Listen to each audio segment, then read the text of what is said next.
माँ कहाँ हो? शायक ने अपनी पत्नी सूची से प्रश्न किया। क्या पता, मैं जब आई तब भी माँ घर में नहीं थी। 1 घंटे से प्रतीक्षा कर रही हूँ कि वे आ जाए तो मैं भी चाय पी लूँ। सूची ने उत्तर दिया, तुम्हें अपनी चाय की चिंता है, माँ की नहीं। वैसे भी तुम्हें चाय पीने से किसने रोका है? चाय पीकर माँ को बुला लाती। इसी अपार्टमेंट के कॉम्प्लेक्स में होगी। इस बिल्डिंग से बाहर तो वे जाती ही नहीं। शायक क्रोधित हो उठा था। तुम्हारी माँ है, तुम ही बुला लाओ। मुझे तो तुम माँ बेटे से बहुत डर लगता है। क्या पता किस बात पर भड़क जाओ। पहले हाथ मुंह धो लो, मैं तुम्हारे लिए जूस ले आती हूँ। अपने लिए चाय बना लूँ क्या? सूची मुस्कुराई। तुम और तुम्हारी चाय पियो ना, किसने मना किया है? मैं पहले ही परेशान और थका हुआ हूँ। शायक अपना लैपटॉप एक ओर पटकते हुए बोला। क्यों गुस्सा हो रहे हो? संभाल कर रखो, लैपटॉप टूट जाएगा। कंपनी का दिया हुआ है, इतनी लापरवाही ठीक नहीं है। सूची रसोई की ओर जाते हुए हंसी। तुम्हें हर समय मजाक सूझता है? शायक झुंझला गया। तो मैं कहा मजाक कर रही हूँ। वैसे मैं एक सुझाव दूँ, तुम लंबी छुट्टी क्यों नहीं ले लेते? माँ भी प्रसन्न हो जाएगी कि उनका बेटा श्रवण कुमार उनके लिए कितना त्याग कर रहा है। सूची चाय की चुस्कियों का आनंद लेते हुए बोली, मुझे व्यर्थ का क्रोध मत दिलाओ। तुम क्यों नहीं छोड़ देती अपनी नौकरी? मैं तो तैयार हूँ। तुमने इधर आज्ञा दी और उधर मेरा त्याग पत्र मेरे बॉस की मेज पर। तुम ही कहते हो महंगाई बहुत बढ़ गई है, एक के वेतन से काम नहीं चलता। सच पूछो तो मैं अपने बच्चों को छात्रावास से घर लाना चाहती हूँ। मन में बहुत अपराध बोझ होता है। बच्चे पलक झपकते ही बड़े हो जाएंगे और हम तरसते रह जाएंगे। सोची एकाएक गंभीर हो उठी। अरे हाँ, ये बात तो मेरे दिमाग में आई ही नहीं। अब तो माँ भी यहाँ है, उन्हें भी कंपनी मिल जाएगी। बच्चों को उनका मार्गदर्शन मिल जाएगा। शायक ने कुछ सोचकर कहा, मैंने सोचा था, पर मुझे लगा कि कहीं माँ जी को बुरा ना लगे कि उनके आते ही बच्चों की जिम्मेदारी उनके कंधों पर डाल दी। पति पत्नी में अभी वार्तालाप चल ही रहा था कि कामिनी ने घर में प्रवेश किया। माँ कहाँ चली गई थी आप? मुझे कितनी चिंता हो जाती है। उन्हें देखते ही शायक ने शिकायत की, लो, इसमें भला चिंता की क्या बात है? मैं क्या छोटी बच्ची हूँ जो कहीं गुम हो जाऊँगी? घर से निकलकर ज़रा पास पड़ोस में घूम आती हूँ तो मेरा भी मन बहल जाता है, उनकी भी सहायता हो जाती है। सच कहूँ, बड़ा संतोष होता है कि यह जीवन किसी के काम आ रहा है। कामिनी बड़े संतोष से बोली, पर माँ, सुजाता जी तो अब ठीक हो गई हैं और कितने दिनों तक उनकी तीमारदारी में लगी रहोगी? आज मैं उनके यहाँ थोड़ी ही गई थी। आज तो मुझे तीसरे माले वाली रम्या बुला ले गई थी। परसों उनके बेटे का जन्मदिन है। मुझसे अनुनय करने लगी कि मैं उनकी सहायता कर दूं और आपका कोमल दिन पिघल गया। आप तुरंत उनकी सहायता करने को तैयार हो गई। शायक व्यंग्यपूर्ण स्वर में बोला, हाँ, मेरा तो मन पसीज गया। आजकल की इन लड़कियों को घर का कामकाज तो कोई सिखाता नहीं है। कामिनी शायक की बात पर ध्यान दिए बिना बोली, तो आज से ही कल की तैयारी प्रारंभ हो गई। क्या क्या पकाया आज? शायक ने प्रश्न किया। बूंदी के लड्डू बनाए आज। वह तो बालूशाही भी बनाने के लिए कह रही थी, पर मैंने कह दिया कि बाकी काम कल करेंगे। अभी मेरा बेटा घर आ गया होगा और मेरे बारे में पूछ रहा होगा। बूंदी के लड्डू इतने अच्छे बने हैं जैसे हलवाई की दुकान से लाए गए हो। कामिनी ने मानो राज की बात बताई। आपने बनाए हैं तो अच्छे ही बने होंगे। पाक कला में तो आपकी बराबरी बड़े बड़े हलवाई भी नहीं कर सकते। थक गई होगी आप। लीजिए चाय पी लीजिए। तभी सूची चाय ले आई। तेरी बात भी ठीक है बेटी, चाय पीने का तो बहुत मन हो रहा था। कामिनी ने चाय पीते हुए कहा। लो, आपकी रम्या बेटी ने चाय भी नहीं पिलाई क्या? शायक ने फिर प्रश्न किया। माँ से उपसाह करता है रे। उस बेचारी ने तो कई बार पूछा पर मैंने ही मना कर दिया। वे हंसी। अच्छा किया, माँ बहुत खराब चाय बनाती है वे। हमने तो इसी डर से उनके यहाँ जाना ही छोड़ दिया। शायक हंस दिया। अच्छा, सच कह रहा है तू? कैसा जमाना आ गया है, 2 बच्चों की माँ को चाय तक बनानी नहीं आती। घर में खाना कैसे बनाती होगी? मैं आपसे झूठ क्यों कहूँगा? खाना तो उनकी नौकरानी बनाती है। जो कच्चा पक्का बनाती है खाना पड़ता है। पर वैसे वे बहुत होशियार है। शायक नाट्य स्वर में बोला। अच्छा, मैं भी तो सुनूं उनकी होशियारी के किस्से। लो, अब भी आपको प्रमाण चाहिए?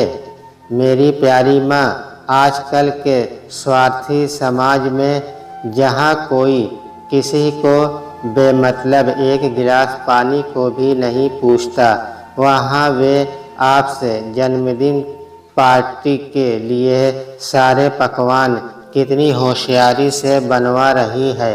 यह काम होशियारी ही है क्या? ना चाहते हुए भी शायक के स्वर में क्रोध झलक गया। क्या कह रहा है बेटे? ऐसी बात तेरे मन में आई भी कैसे? मैं क्या छोटी बच्ची हूँ जो कोई बरगला ले पड़ोसी?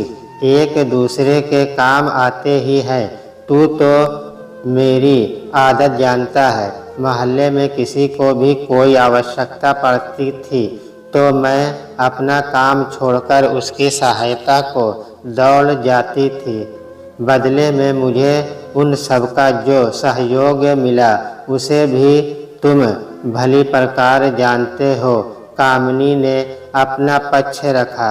सॉरी माँ, मैं ये सब कहकर आपको दुखी नहीं करना चाहता था, पर यहाँ के लोगों की मानसिकता अलग सी है। दूसरों को जीना सिखाने में ही वे अपनी शान समझते हैं। हर चीज़ को लाभ-हानि को तराजू पर तौलते हैं।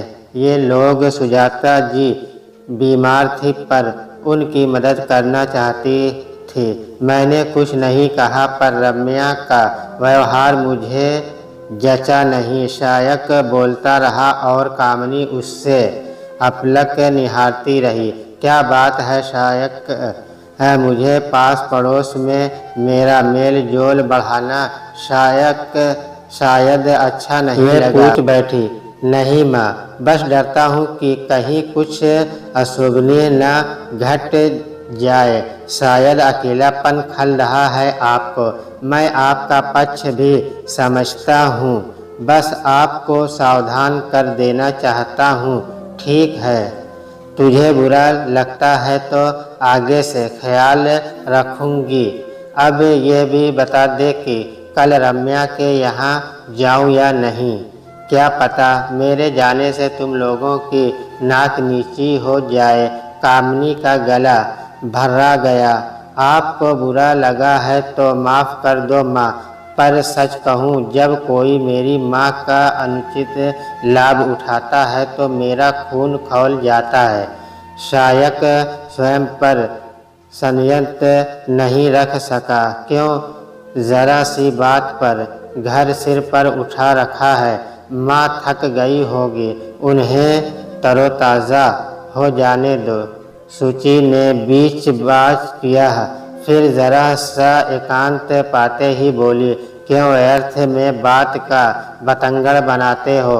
माँ को अच्छा लगता है दूसरों की मदद करना, तो हम कौन होते हैं उन्हें रोकने वाले। माँ नहीं जानती, पर तुम तो रम्या को भली प्रकार जानती हो। लोगों को शीशे में उतार कर अपना काम निकलवाने में तो उनकी बराबरी कोई कर ही नहीं सकता, पर वह मेरी माँ को निशाना बनाए, ये मैं सहन नहीं करूँगा। तुम चिंता मत करो शायक, कोई न कोई राह निकल ही जाएगी, पर इसके लिए हम माँ को दुख तो नहीं पहुँचा सकते। शायक कसमसा कर रह गया। उनका बस चलता तो वह कुछ अप्रत्याशित कर बैठता, पर उसने चुप रहना ही ठीक समझा। इस बहस से कामिनी भी आहत हुई थी, पर रम्या से वादा कर दिया था, इसलिए उसकी सहायता को चली गई। आज उसकी गतिविधियों पर उनकी पैनी नज़र थी। शीघ्र ही उन्हें आभास हो गया कि शायक उनसे अधिक समझदार है।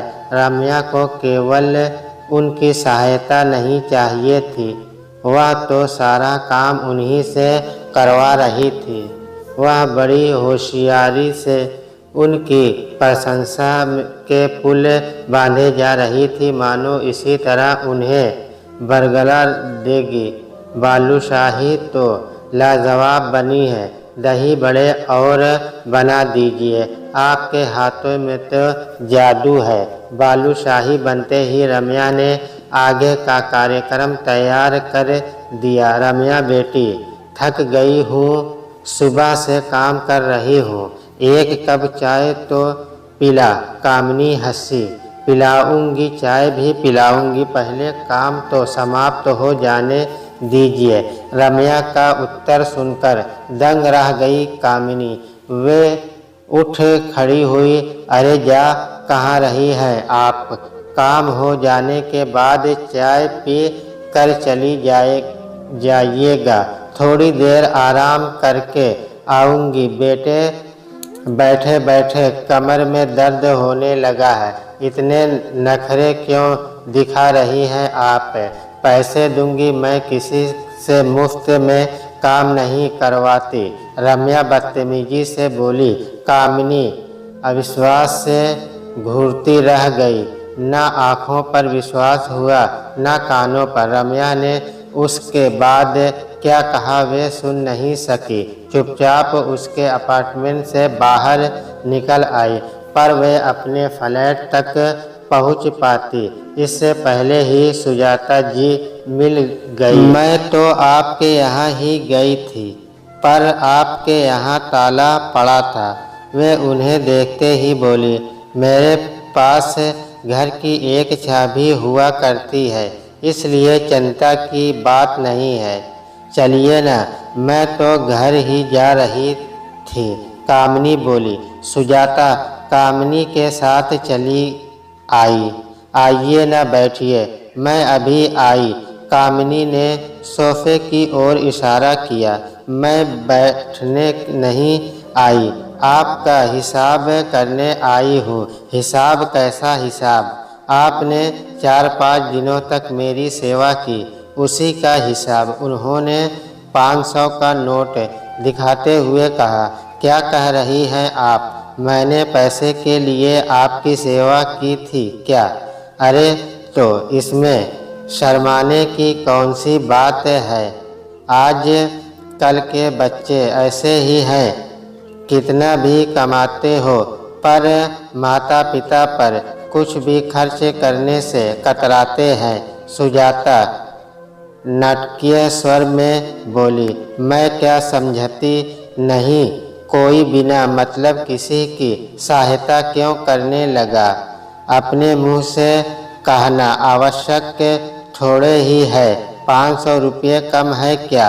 100 रुपये और ले लीजिए, बस कीजिए। मैं कुछ कह नहीं रही तो आप जो मन में आए कहे जा रही हैं। आप बीमार थी, कोई देखभाल करने वाला नहीं था। मानवता के कारण आपकी देखभाल कर दी तो आप मुझे अपमानित करने चली आई। कामिनी क्रोधित हो उठी। लो, भलाई का तो जमाना ही नहीं रहा। मैं तो आपकी सहायता करना चाह रही थी। रम्या ने आपकी सिफारिश में मैं ही की थी।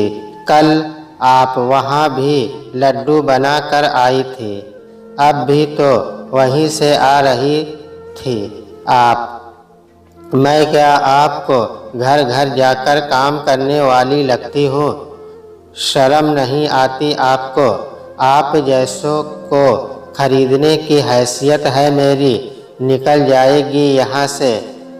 मुझे नहीं पता था कि यहाँ के लोग मानवता की भाषा भी नहीं समझते।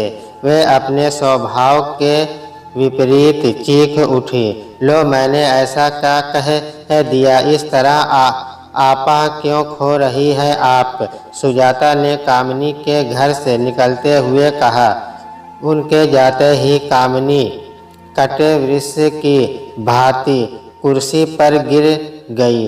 उठकर चाय बनाने की भी हिम्मत नहीं हुई, वहीं बैठे बैठे सो गई थी।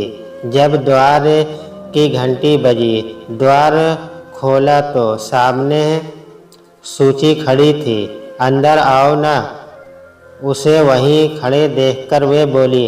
तभी संवेत खिलखिलाहट का स्वर गूंजा। अरे कौन है? सूची आज क्या आर्यन और अदिति को घर ले आई है?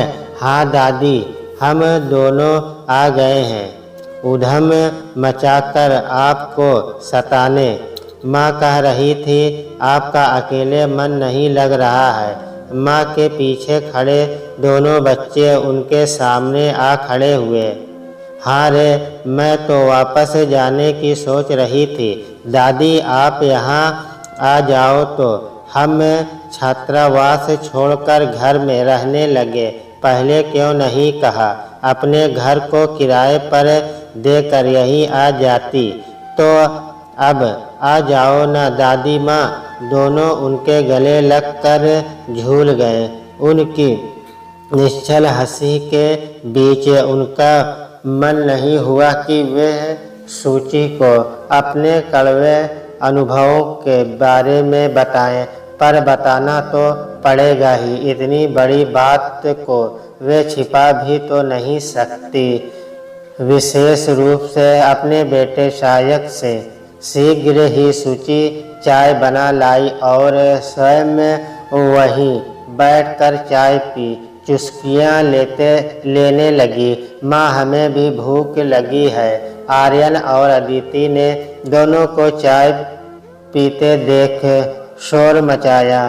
धीरज रखो, थक गई हूँ माँ जी भी सुबह से अकेले बैठी हैं, चाय तो पीने दो। सूची ने दोनों को डपटा।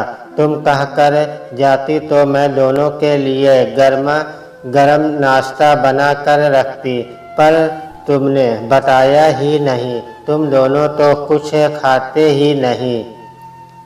तला भुना खाने से वजन जो बढ़ जाता है। कामिनी ने शिकायत की। मुझे भी कहाँ पता था माँ। ऑफिस में अदिति का फ़ोन आया कि स्कूल 3 दिनों के लिए बंद हो रहा है। एनसीसी का कैंप है, मैं जाकर ले आई। छात्रावास में रहने से तो अच्छा है 3 दिनों तक घर में रहेंगे हम सब के साथ। आज मैं बनाती हूँ कुछ गर्मा गर्म आप सबके लिए। आप तो दिन भर रम्या की सहायता करके थक गई होंगी। सूची चाय समाप्त होते ही उठ खड़ी हुई।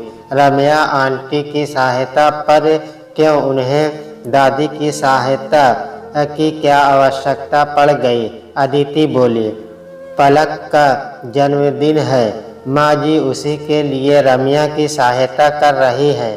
सूची ने समझाया। अच्छा, रम्या के बेटे का नाम पलक है? लो भला, मुझे तो ये भी पता नहीं। न मैंने पूछा न रम्या ने बताया। मैंने तो उसे देखा तक नहीं है। वह भी क्या तुम दोनों की तरह छात्रावास में ही रहता है? कामिनी ने प्रश्न किया।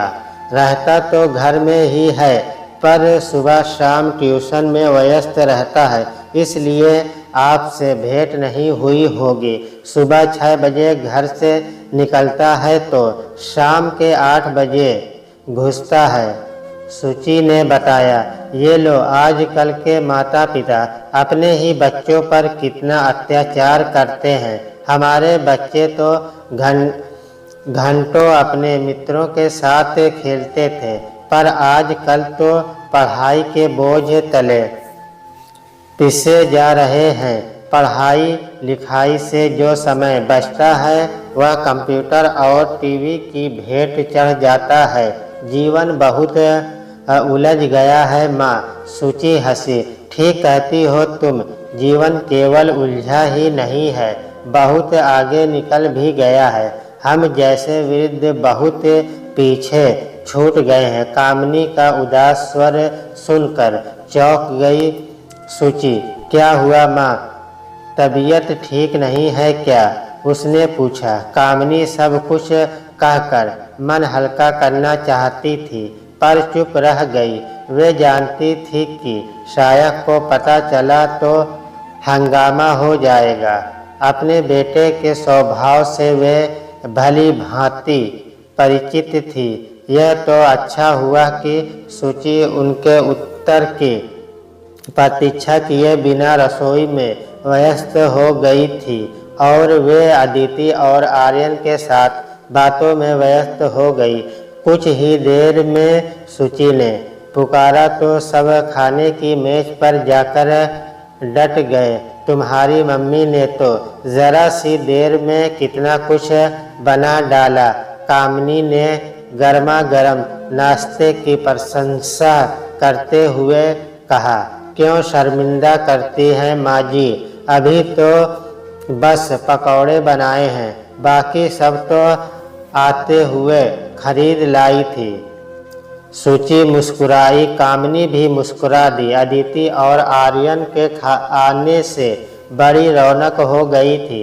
वे रम्या और सुजाता प्रकरण को लगभग भूल ही चली थी कि अचानक द्वार की घंटी बजी।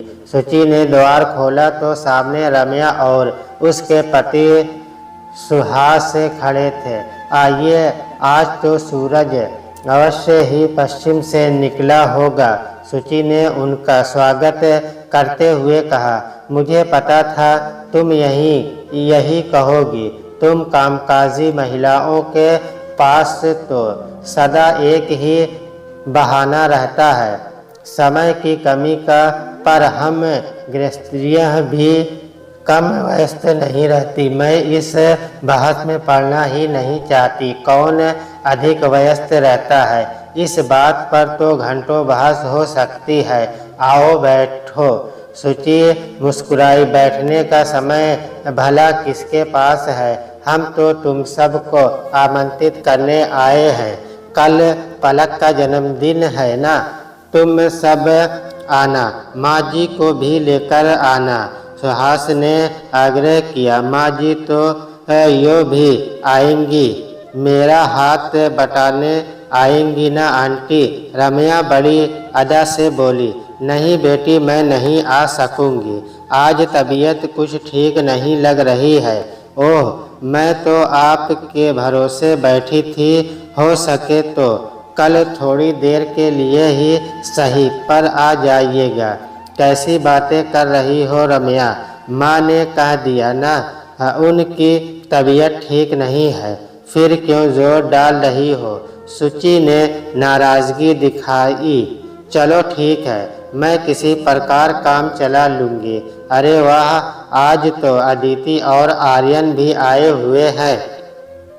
तुम दोनों को देखकर पलक भी बहुत खुश होगा। रम्या ने बात पलटते हुए कहा। क्या हुआ माँ?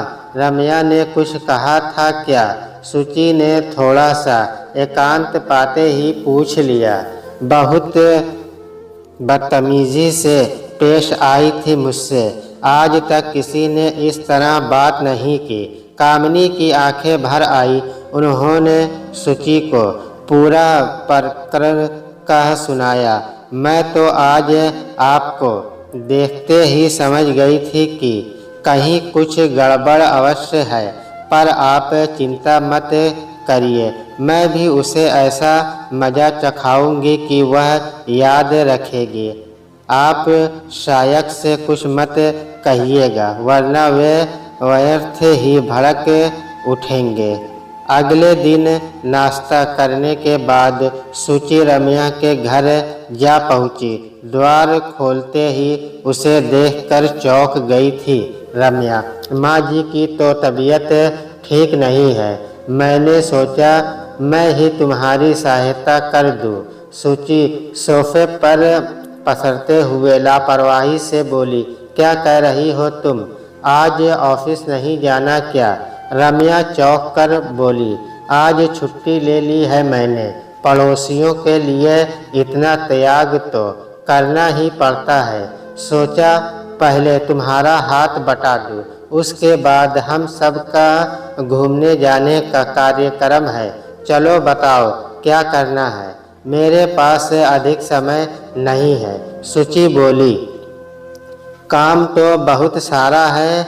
दही बड़े बनाने हैं, खट्टी मीठी दोनों तरह की चटनी बनानी है, पकौड़ी बनाने की तैयारी भी करनी है। तुम्हें आता है ये सब?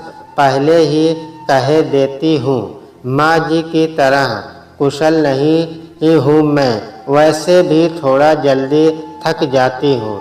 तुम चिंता मत करो, मैं सब संभाल लूँगी। कैसी बातें कर रही हो? पड़ोसी धर्म भी कोई चीज़ होती है। पर पहले थोड़ी चाय तो बनाओ। क्या है ना, बिना पेट्रोल के गाड़ी चलती नहीं है। सुचि बेबाकी से हंस दी। अभी बना देती हूँ।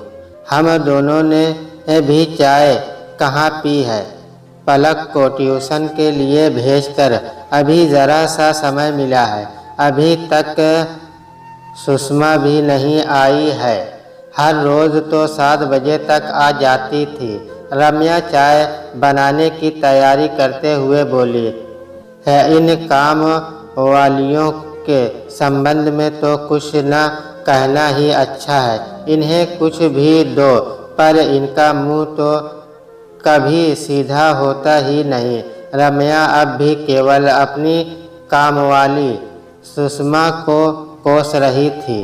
तो काम शुरू करें। चाय के कप उठाते हुए रम्या बोली। अवश्य, पर यह तो बताओ कि तुम मुझे दोगी क्या? सुचि पूछ बैठी। कुछ देर के लिए तो मानो कश की हवा थम सी गई और सुचि का प्रश्न दीवारों से टकरा कर लौट आया। क्या कह रही हो तुम? ऐसी बात भला तुम सोच भी कैसे सकती हो?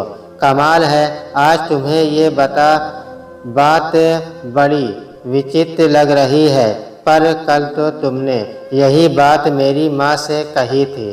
तुम तो किसी से बिना पारिचित दिए काम करवाती ही नहीं हो ना? सुचि ने व्यंग्य किया। वह तो मैंने यूँ ही कह दिया था। मुझे लगा माँ जी खुश हो जाएंगी। रम्या ना चाहते हुए भी हकला गई। मुझे भी खुश कर दो ना। क्या है ना, घर में खाने को नहीं है। तुम कुछ दे दोगी तो काम चल जाएगा। सुचि अब भी क्रोध में थी।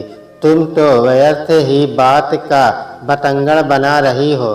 तुम इन विरुद्धों की मानसिकता को समझती नहीं हो। यह कोई भी कार्य कुछ पाने की आशा से ही करते हैं। रम्या अपनी ही बात पर अड़ी थी। तुम्हारे विचार जानकर प्रसन्नता हुई, पर इन्हें अपने पास ही रखो। माँ जी को बहुत बुरा लगा है, यह तो तुम समझ ही गई होगी। मैं तो तुम्हें केवल ये बताने आई थी। भविष्य में तुमने उन्हें अपमानित करने का प्रयत्न किया तो पता नहीं शायद क्या कर बैठे। अभी तो हमने यह बात उनसे छिपा कर रखी है। तीखे स्वर में बोलकर सुचि बाहर निकल गई। रम्या सामने खड़ी ठंडी होती चाय को देखती रही। स्वयं ही चाय बनवाई और छोड़कर चली गई। तुम तो अपनी चाय पी लो, सुभाष बोला। वह मुझे इतना कुछ सुनाकर चली गई और तुम चुप बैठे देखते रहे। रम्या सुभाष पर ही बरस पड़ी। तुम क्या चाहती थी? मैं ढाल तलवार लेकर मैदान में कूद पड़ता। वह तो कोई विरला ही दिन होगा, पर मैं भी चुप नहीं बैठूंगी। ऐसा मजा चखाऊंगी कि सूची याद रखेगी। होश की बात करो रम्या, स्वीकार कर लो कि भूल तुम्हारी थी। तुमने कामनी आंटी का अपमान किया है। जाकर क्षमा मांग लो और बात को यहीं समाप्त कर दो। तुम नहीं जाना चाहती तो मुझसे कहो, मैं क्षमा मांग लूँगा। वे बड़ी हैं, हमारी माँ की आयु की हैं। क्षमा मांगने से हम छोटे नहीं हो जाएंगे। सोचता हूँ तो मुझे भी आश्चर्य हो रहा है कि तुमने उनसे ऐसा व्यवहार किया। तुम्हें शायद पता नहीं है कि शायक के पिता रंगपुर के जाने माने चिकित्सक थे। कुछ देर के लिए रम्या चित्र लिखित सी बैठी रही। बात इतनी बढ़ जाएगी ये तो उसने सोचा ही नहीं था, पर अब कुछ न कुछ तो करना ही पड़ेगा। अदिति और आर्यन पलक की जन्मदिन पार्टी में नहीं आए तो पलक को कितना बुरा लगेगा। रम्या चुपचाप सुचि के घर की तरफ चल पड़ी। सुचि ने द्वार खोला तो सामने रम्या को खड़े देखकर हैरान रह गई। माँ जी कहाँ हैं? आप? सुचि बता रही थी कि आप नाराज़ हैं। रम्या उनके पास बैठते हुए बोली, मेरा इरादा आपका अपमान करने का नहीं था, न ही मैं आपको दुख पहुंचाना चाहती थी। पता नहीं कैसे वह सब मेरे मुंह से निकल गया। भूल हो गई, क्षमा कर दीजिए। अरे बैठो, मैंने किसी बात का बुरा नहीं माना। समय बहुत बदल गया है। अब न किसी के पास दूसरों के लिए समय है और न ही प्रेम या आदर। ऐसे में क्या बुरा मानना। कामनी हर शब्द पर जोर देकर बोली। वे अपनी बात पूरी कर पाती कि उससे पहले ही सुजाता जी के बेटे अनुराग ने प्रवेश किया। वह बदहवास हो रहा था। क्या हुआ अनुराग? सुचि उसकी बड़बड़ाहट देखकर बोली, माँ स्नान घर में फिसल कर गिर गई। शायद हड्डी टूट गई है, अस्पताल ले जाना पड़ेगा। माँ ने कामिनी आंटी को फौरन आने को कहा है। कह रही थी कि भूल चूक माफ़ करके तुरंत आ जाए। वह बोला, कैसी भूल चूक? सुचि ने प्रश्न किया। मुझे क्या पता, ये तो माँ ही बता सकती है। अनुराग ने कंधे उचकाकर अपनी विवशता प्रकट की तो सुचि ने प्रश्नवाचक मुद्दा में कामिनी पर दृष्टि डाली। वह सब बाद में चलकर सुजाता जी को देखते हैं। कामिनी अनुराग के साथ चल दी। सभी लपक कर सुजाता जी के फ्लैट में पहुँचे। देखो ना कामिनी, यह क्या हो गया। सुजाता कामिनी को देखते ही बोली, मुझसे तो चला भी नहीं जा रहा। सुजाता ने कस कर कामिनी के हाथ पकड़ लिए। तब तक एम्बुलेंस आ गई थी। सुजाता को एम्बुलेंस से अस्पताल पहुंचाया। सुजाता के पैर की हड्डी न केवल टूट गई थी बल्कि अपने स्थान से खिसक भी गई थी। तुरंत उसका ऑपरेशन किया गया। पूरे समय सगी बहन से भी बढ़कर कामिनी ने सुजाता की सेवा की। 3 माह के बाद सुजाता ने बैसाखी के सहारे चलना प्रारंभ किया। सदाशय हाइट्स का तो अब कायाकल्प ही हो गया है। अब केवल कामिनी ही नहीं, सब एक दूसरे के इस तरह काम आते हैं मानो एक ही परिवार के सदस्य हो। कामिनी का मन भी शायक और सूची के पास रम सा गया है। अदिति और आर्यन छात्रावास से घर जो आ गए हैं। सुजाता जी ने किस भूल चूक की माफ़ी मांगी थी। सूची ने यह कई बार पूछने का यत्न किया पर हर बार कामिनी ने मुस्कुराकर टाल दिया। जाने भी दे सूची, जब कोई माफ़ी मांग ले तो माफ़ करने में ही समझदारी है कि नहीं। ठीक है, सूची बोली, पर उसके मन में माँ की महानता के लिए सम्मान और बढ़ गया था।